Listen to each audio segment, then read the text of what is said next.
Magandang hapon sa aking Facebook family, sa inyo, sa Senate Media, mga kapatid natin sa media sa Luzon, Visayas, Mindanao, sa ating mga overseas workers, sa mga Pinoy na talagang sa inyong balikat. Ngayon umaasa ang ating ekonomiya. We love you, we will be fighting for you. I have received a lot of messages from OFWs. Ang main concern ay corruption. So let me start there. Kanina po, yung verse na ating pong binanggit, yung nagsasabi na therefore you will know the truth and the truth shall set you free. So doon tayo mag-umpisa. Gaano ka-importante ang katotohanan? So babalikan ko lang po, no? We discussed one time why God has to be in the conversation and why we have to be on God's side. We're not talking about God being on our side kasi self-serving yon. Ang sinasabi natin, hindi siguro tama sabihin na sa likod ko ang Panginoon, na sa likod ng kalaban ko yung Panginoon, nandun yung Panginoon sa 11, nandito yung Panginoon sa 13. I think safe na sabihin na ang Panginoon ay Panginoon ng katotohanan. So dapat doon tayo sa Panginoon. What I'm saying is biblical principles. Diba? Parang sinabi mong gravity. Diba? Or parang sinabi mong kung anong itatanim, yun ang ating aanihin. I mentioned biblical principles because we have to have a starting point so that although we disagree, we can agree on the goal. So kanina, I talked about truth. Can we agree that whether we talk about the parliamentary tool of walkout or we do the parliamentary tool of having no quorum, there have to be an objective. And the objective has to be truth. So sabi namin, tinitira, ginagawa ng paraan na hawakan sa liig ang Senado. Kaya iniisa-isa ang mga membro ng majority. At sabi naman ng kabila, hindi legal, hindi moral, kung ano-anong dahilan na huwag magkaroon ng online. Of course, tinawagan na hypocrisy. Dahil kay Senator Trillanes man, kay Senator De Lima, or sa maraming pagkakataon, yung mga tumutulig sa ngayon, senador man sila o dating senador, once upon a time, pinopose nyo rin yan. But can we agree that whether we walk out or whether there's no quorum, we're fighting for the truth. So the question is, what is the truth and how do we get to the truth? So pag sinabing, eto totoo, si XYZ ang guilty sa flood control. Sinabi naman ng kabilang grupo, hindi, si ABC. Malay nyo po, in the end, it's not A, but it's B and C. And it's not XYZ, but it's Y and Z. And then kasama si W. So, the hearing, maging po hearing yan sa Ombudsman, sa DOJ, or Blue Ribbon Committee, are instruments to get there. But it is human instruments, kaya hindi siya perfect. So, dun sa nagsasabing magtrabaho tayo, we agree. Yung nagsasabing na delay ang trabaho, we disagree na yung bagong majority. We point to all of us, including the minority. You have the wrong priorities. The last Blue Ribbon hearing was in January. And from January to present, there have been a lot of developments. The last time we heard from DBM, DOJ, DPWH, many agencies, umiba-iba na po ang mga statistics na binibigay sa atin. For example, nung unang privilege speech ni Senator Lacson, ang sabi niya, ilang daan yun na ghost project. And then lumiit na lumiit. DPWH, I think, confirmed this until now, did not come out with the actual numbers when I suggested, even last year sa budget hearing, utusan lahat ng district engineer, kunan ng picture ang project, kung zero yung project at bayad na, edi ghost yun. Kung meron project, edi hindi ghost yun, pero baka substandard. Meaning, may project, pero hindi tama yung pagkagawa. So we have to sort out all of these facts. Kasi garbage in is garbage out. When we talk about the law, you have to have the facts that you will apply the law to. So, ang question, sabi ayaw pigilan yung Blue Ribbon Committee. Pero before magpalitan, ang puntirya ay partial report. So, nasabi ko na po ito mismo sa Senado. impartial, not partial. So, partial report doesn't mean na pumapabor kay kanino, but it means kalahati pa lang to, o 1/3, or 60%, 70%. Mahirap magbigay ng partial report kung meron kang additional information that is already available. At sa katulad nitong flood control na lahat nagtuturuan, lahat pwedeng maputikan, napaka-importante na ipakita na tatapusin natin to na buong buo. So, madalas namin pag-usapan sa minority noon at majority ngayon. Bakit kapag ka isang senador na kalaban nila, kalaban ng Malacanang, kalaban ng 11 ngayon, pagka meron pong sinabit na amendment, yun po daw ay insertion. Pero pag sa kanila, amendment daw po iyon. Pagka sa minority po, ang sinasabi, huwag kayo mag-attend ng hearing or mag-inhibit kasi nabanggit kayo. Pero pag sila, bawal banggitin. So it's the first time again that we will have a hearing that we will be inviting different guests and they will be free to talk. Does that mean that everything they say is 100% true? No. That's why we will test that with cross-examination. But we have to hear out people and follow the evidence. No? So ulitin ko po, we're talking about the truth.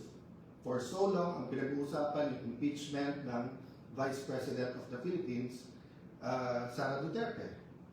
Yung unang untrue o yung unang kasinungalingan ay kami daw po ay nag-take over bilang majority at in-install ako para daw i-dismiss yung impeachment, para daw maging partial sa impeachment. Nakita niyo po yung ebidensya. Napakabilis ng pagkilos, napakaayos po ngayon, pati sa pagbigay ng summons, sa pagsagot, yung schedule, ayos na po. Sinunod natin yung schedule na pinopose kay Senator Soto. There's no question that we're going to have that impeachment process that everyone is asking for. Question, yung mga bishop po, yung mga business group, yung mga school groups, humingi ba kayo ng apology? Di ba, ang binigay nyo, resign ka agad. Resign ka agad, may judgment na kaagad. Pero ngayon nakita nyo, iba. So hindi pa tapos tayo sa first issue where we prove you wrong, hindi pa kayo nagsasorry dahil mali ang pananawagan nyo, may bago na naman para mag-resign. And then ngayon, yung 11, actually it's news because they said it today, but it's not new. Why? From day 1, February na. February na pinipigilan nila na matanggal si Senator Soto at mabuwag ang kanilang mayorya at maging minority, ginamit na po pati yung mga kaso sa minority members na kasama namin na huwag kayong lilipat. Pag lumipat kayo, tuloy yung kaso. Pag hindi kayo lumipat, walang kaso. Sinabi na to ni Senator Jinggoy for the first time, inamin niya na totoo. He has evidence. A few times, I was there, kaya narinig ko yung conversation, kaya alam kong totoo. So, we're going back to the issue. The issue is not work. The issue is what is our priority. And this is the nth time. Priority natin, ekonomiya, presyo trabaho kita. Priority natin ay corruption issues, kasama ang flood control. At accountability issues, yung po yung pangatlo, yung impeachment. Pinangatlo ko lang po dahil nga nakaayos na yung schedule. It will take time, nagsasagutan pa, nagpapalitan pa ng sagot, yung prosecution at saka yung defense, and then magkakaroon ng pre-trial para hindi po mahirapan ang lahat na intindihin yung ebidensya. Again, I will correct one senator who said that pag sila yung majority, mas maayos yung ebidensya, yung latag ng ebidensya. Hindi trabaho po ng senator judge na maglatag ng ebidensya. Trabaho po ito ng defense at saka po ng prosecution. Prosecution muna kasi ikaw yung nag-accuse. Then defense kasi nga, dinidepensahan mo sarili mo. Siguro that's one reason why gigil na gigil ang magkapatid na Senator Tulfo na aside from the committees, aside from yung pagiging malapit sa Malacanang, let me address that. Sabi ni Senator Tulfo, pag hindi ako nagpakita sa session hall ay ako'y duwag. Ang kaduwagan po ay nag-uugat yan sa ano ba ang purpose at trabaho mo. Diba? So for example, kung ang trabaho mo ay magtanim, pero bumabagyo, grabe po yung kidlat, hintayin mo kung mawala kidlat kasi it's not a matter of tapang, magtatanim ka nga, tamaan ka naman ng kidlat, di ba? So, ganun din sa sundalo. Hindi natin isusubo ang sundalo natin sa mga bagay na suicide ang mission. Pero ipagtanggol ang bansa at mamatay para sa bansa. Hindi lang sundalo, dapat pati tayo mga senador. So, yung hamon mo, magpakita ako kung hindi, iduwag. Para ko rin sinabi, halimbawa, Senator, ikaw, maging independent ka, kung hindi, duwag ka. You know, this is not a radio or TV program, this is not entertainment. This is the Senate of the Philippines. So we have to be more professional. Kung hindi ka lang Tulfo at kung hindi lang Tulfo si kapatid mong si Erwin, at sinumbong ko na kayo kay Tulfo di ba? Pero ang reality is, because nandiyan kayo, because you have a strong voice, use it for the good of the country. There are also issues facing you. So you ask Joel Villanueva, you ask Jingoy Estrada, you ask Chis Escudero to face it squarely. So face the issues also squarely. Huwag yung titigilan natin yung Blue Ribbon na committee and then gagawin natin personal yung lahat ng issues. There are issues facing all of us. Pati ba naman Senator Tulfo, lahat na ng pinapay, binintang nyo sa amin. Nung panahon ni President Duterte, kamping-kampi kayo sa drug war. Ngayon naman, balita. Tapos lahat ng pinatay, sinisin nyo. So, pati ba naman internet at saka aircon, sa akin nyo pa rin sinisip. O baka murder pa yung kaso na yan, ha? Murder kasi pinatay ang wifi at yung kuryente. Nakita ko na po ang report, yung po palang master, yung pong centralized aircon, yung master switch or yung sa kuryente, nasa GSIS yon at may nag-trip ng wire. Kaya around 6 o'clock, nagkaroon talaga ng problema sa aircon. So, hindi po namin gagawin sa inyo yun. I've always treated you well, whether I'm close to you or not, whether you're in the minority, majority, and I will continue to treat all of you well. But kayo ang namimersonal, because kami, it was been one issue after the other, di ba? Hindi kami ang nagpapasok sa NBI sa Senado, yung May 11. Hindi rin kami ang kumuha ng NBI na fully armado na pinaikutan ng Senado tapos pumasok pa sa Senado noong May 13. Hindi rin kami ang nag-walk out. So you keep saying fresh start. Every Senate President that I've served under, whether I was the majority leader or minority leader, whether I was in the leadership or I was just a simple follower, I gave them a chance. So let me ask the 11 minority who's asking me to resign now. Well, kahit na isang oras, binigyan niyo ba ako ng chance? So let me go to the bigger issue ngayon. Yung pong dignidad, yung pong karangalan, yung pong honor ng Senate. Simple matters. Nabanggit ko na po ito before. Why do we get angry pag binastos ang ating flag? Bakit pagka hindi tumayo, pagka kumanta tayo ng lupang hiniram, ba't natin sinasabihan ang tao? Bakit po ang Kristiyano man o Muslim, pag hawak yung Biblia o hawak po ang Quran, ayaw natin po na, pwede mo sabihin, papel yun, mga pahina lang yun. No. But to us, those are holy books, di ba? To the Muslim, the holy book is the Quran. To the Christian, the holy book is the Bible. So it's more than just a piece of paper, whether softbound or hardbound yun. There's a symbolism that matters. So, na-shock ako sa sinabi ni Senator Lacson. Na-shock ako dahil yung 11 walang comment sa statement ni Secretary Remulla. Because napakaganda na ng usapan namin, first with the CIDG through informal and formal channels that susuko naman si Senator Jingoy, dadalhin namin doon. And then afterwards sa labas, then nung dumating si Secretary Remulla, ang sabi niya, sige, kasi nga yung pamilya medyo they need to huddle kasi nga medyo emotional na. Pero pagdating sa hallway, nagbago.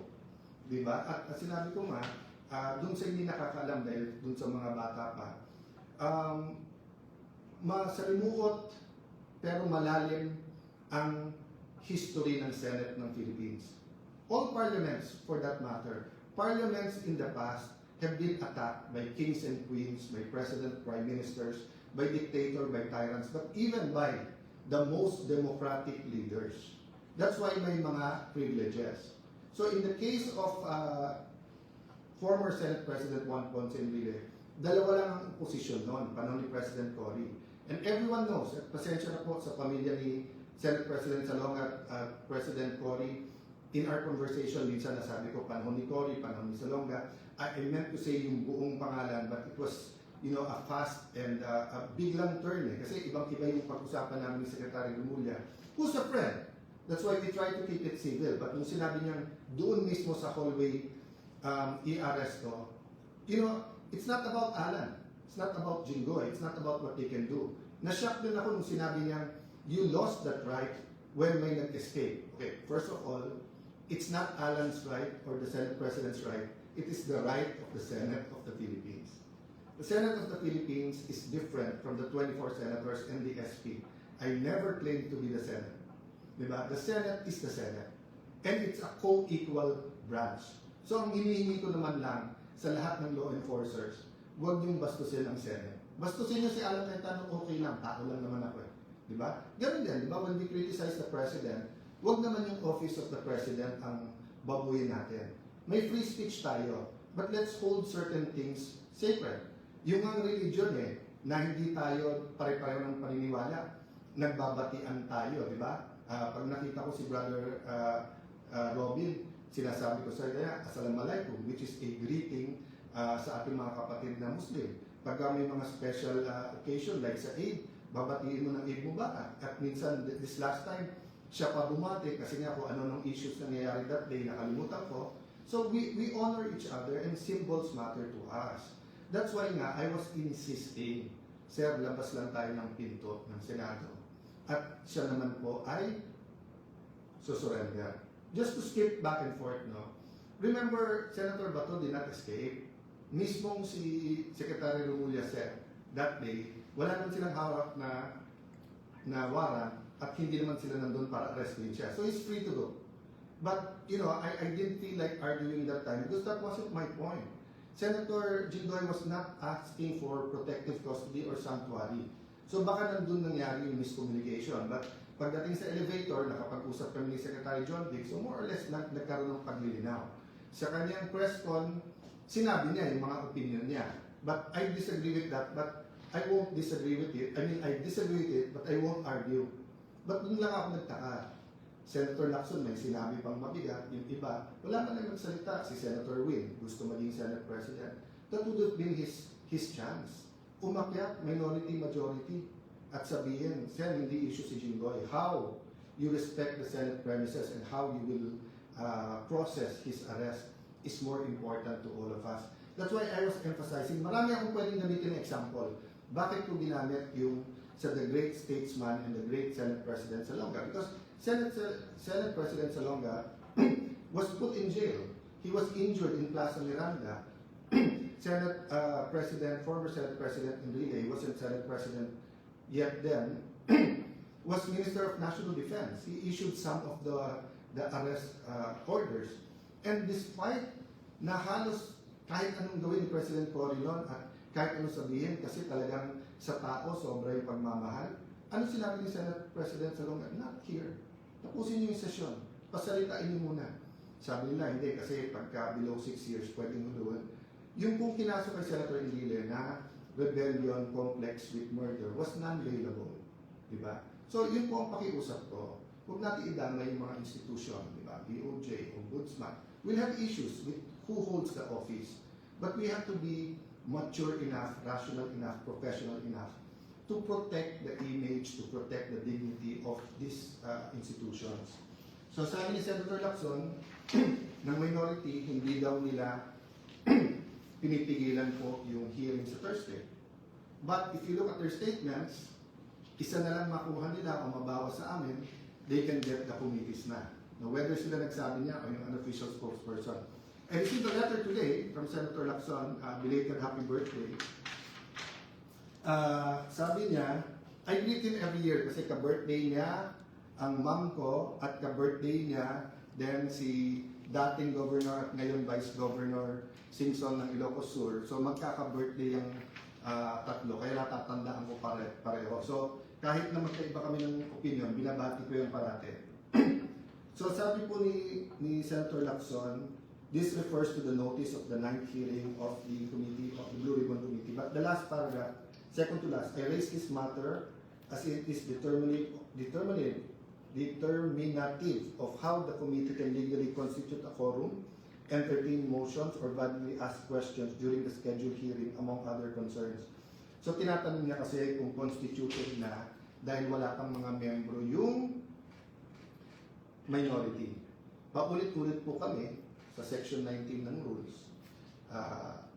Nakita niyo na po yan, nabasa na ng marami, napag-usapan na yan, na habang wala pang kapalit, sila pa rin.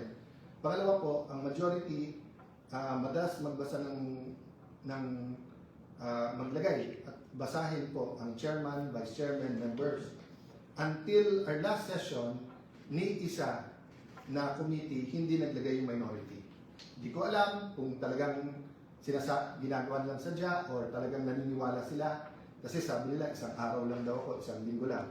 Ako, I agree with them. I don't agree na isang araw lang, but I don't know. From the start, I told everyone, I leave it up to God. I'm at your disposal. Magpakita yung 13, alis ako yan. Di ba? It's a walk of faith. Walking dead nga eh. Bakit? Kasi from the start, target, ibalik sa kanila yung 13, whether it's Win Gatchalian, whether it's Tito Soto, kung sino man sa mga kagalang-galang na senador sa minority, kung may kapanggap-tanggap sa kanila sa amin 13 o wala, nasa sa kanila yan, di ba? But ang point ko is, kayo ang hindi nagbasa ng membro nyo, then sasabihin nyo, ba't hindi nagtatrabaho? O, tapos pag mag-schedule ng hearings, meron naman eh, nag-hearing na yung mga BICAM ngayon, nag-hearing. Yung Ways and Means, nag-hearing. O, hindi naman kayo nagtanong eh, kung bakit walang minority. Bakit sa Blue Ribbon, marami kayong tanong. Di ba? So, ang importante dito, lumabas yung totoo. Kaya nga inimbita na lahat ng membro ng minority, lahat kayo welcome. Napaka-importanting hearing ito. Sana hindi isang hearing lang. Napakaraming ibang issue.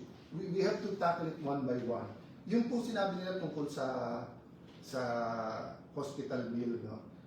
Senator Subiri, na kaibigan ko, na madalas, even after the walkout, bumaba siya, sabi niya, walang personalan, we're all okay. So I won't take it personally, but if you remember, Senator Subiri, that has been on our agenda, I think, for at least last week, but I think more than that. And ilang beses, pag nagre-recess tayo, bumababa ako at tinatanong ko kay Senator Soto, kay Senator Risa, kay Senator Lacson, pwede na ba i-take up to? Minsan okay, minsan bukas na yan. So, kayo naman ang nag-walk out nung last Tuesday. Willing naman kami na i-take up yan. Lahat sa side namin, we're ready. So, wag niyong bintang one-sided. You're talking about the generals. I feel bad for them. I'm looking for a solution. But remember, kayo nagsabing wag mo nang basahin kasi hindi pa kumpleto yung CA because nga 6.5, 5.5 of the 12 members, hindi tayo magkasundo kung 6 or hindi tayo magkasundo kung 6-6 or 7-5 muna kasi question, sino maghahati, di ba? Kung ako lang masusunod, sa first day pa lang, niname ko na lahat ng CA. So, dun sa mga nagiging casualty ng hindi pagkakaintindihan ng majority-minority, let's be man enough to say, we're all at fault here. The whole Senate is at fault here, the minority to majority. Pero yung inyong messaging, drama, na playbook na kaya walang trabaho, kaya magulo, ginugulo nyo kami. Ginagamit nyo Malacanang para guluhin kami. Tapos sasabihin nyo magulo ang Senado. Sino ba nagpadala ng NBI dyan na naka-full battle gear, di ba, na may mga gamit na gano'n? So guys, I'll continue to give you, I'm addressing myself to the Filipino people who are watching now, I'll continue to give you the inside story. Kayo na, and I invite the other side to give the inside stories, the context, di ba? That is important in how we make decisions.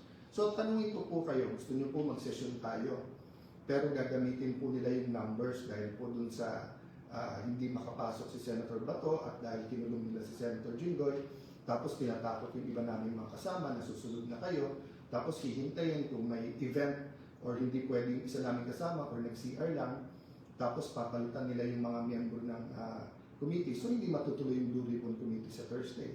So, if may agam-agam, why don't we have a meeting tomorrow about how the Blue Ribbon Committee should proceed on Wednesday? You know, I've talked many times to Senator, or on Thursday, tomorrow meeting for Thursday, I've talked to Senator Marcoleta many times.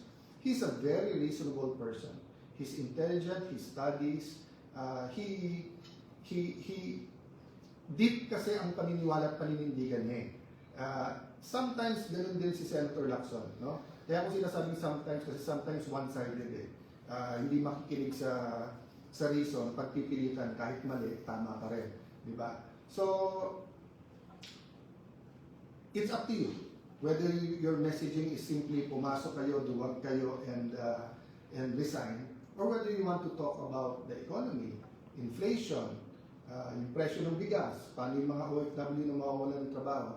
Kami, we're coming up with a schedule. Sa lahat ng committees, welcome kayo. And siguro aminin nyo naman, most of the work is done in the committees. Pati LEDAC nga eh. Pati LEDAC, handa na kami pumunta, pinakancel. Tumawag pa sa akin yung nag-organize na kami ba yung dahilan. Sabi ko, hindi sir, ready kami anytime. I think twice ko na parating sa Malacanang, we're ready for the LEDAC anytime.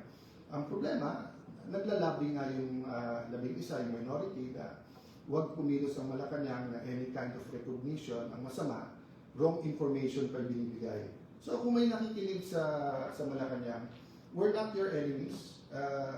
Many people, may it be in the cabinet or may it be in the 11 minority, ay nanguonse giving you, they want us to fight because sila ang may beef sa amin. Kami, we want the truth. We want to work together to address inflation, address poverty, address corruption, address accountability. So again po, ito po ang inyong lingkod, si Alan Cayetano na nagpapaliwanag, nagbibigay ng konting liwanag sa mga pangyayari. Be patient po. Be patient because these are existential issues for our nation. A nation divided will fall, but a nation na mas malaki pa yung ninanakaw kaso sa ginagamit sa tao will also not rise, di ba? So an independent Senate will be at your service. Pero ang Senate na hawak sa liig ng Malacanang at ang Senado na takipan, ang mangyayari po niyan mas maganda o singbigat lang po yung tahimik or quiet or silent na Senate.